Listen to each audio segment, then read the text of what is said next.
every single day, but a group with roots here in the tri-state is working to change that through the Aruna Project.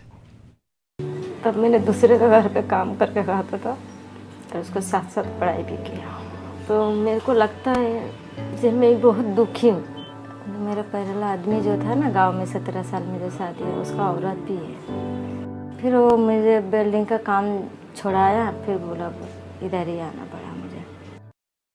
One of the women being helped by the Aruna Project, and this is Ryan Berg, founder and executive director of the Aruna Project, here with more on next Monday's Aruna Run. Ryan, good to see you. Thank you. Thanks for having us. So we were just talking here. This is the first time you are doing the run in the fall.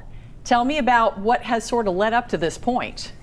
Well, we've got quite a bit of involvement here in the city, and we love to be able to kind of join off of different runs that are already happening. And so, as we looked at the Queen Bee and kind of the significance of what it means for women, we thought, boy, this would be a great platform to be able to start this run in the fall that kind of builds up to that Queen Bee, just with similar mission. And it'll start at the National Underground Railroad Freedom Center, which speaks out a lot on human trafficking. Tell me a little bit about how you first got involved with the Aruna Project and helping women in India. Sure. It wasn't something I was looking to get involved in. I saw a little ticker line on CNN that basically made reference to 12 children being rescued from a brothel.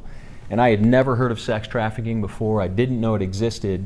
And it just so happened a few weeks later I was headed to India for work and decided, well, I'm going to try and find this. And if I can find it, we're going to try and figure out how to make change. And so you found a brothel, right? Absolutely. I walked right into it, and the smell of stale urine, there were rats everywhere. And as I moved up the steps, I could start to hear the sound of abuse.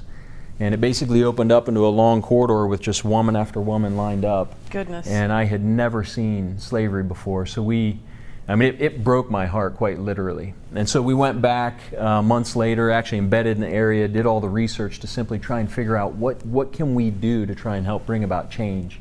And so we decided we're gonna create an economic opportunity for these women. We're gonna create a business that can create employment opportunities for them. And so that's what we've done. We've created an athleisure brand to essentially bring about lifelong freedom. Right, so you can go shopping through the Aruna Project and buy things that will help sustain these women, but it's more than just giving them jobs. I mean, you help them heal mentally and physically too, right? Tell me about absolutely. That. There's an entire holistic care process that we're going after, where there's trauma-focused cognitive behavioral therapy that actually begins in our training center that's right in the heart of that red light area. Okay. Yeah.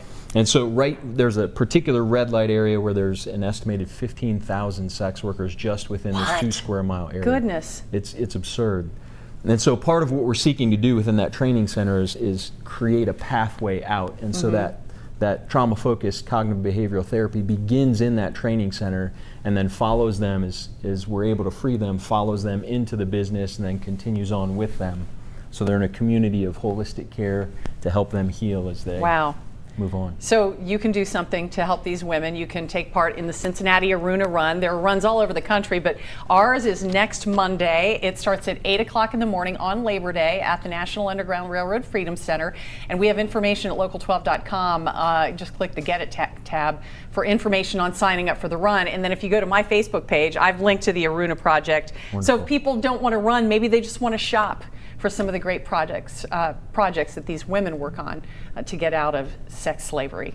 Thank you so much, Ryan Berg. It was wonderful to talk to you today. Keep up the good work. Appreciate it. All right, we'll be right back.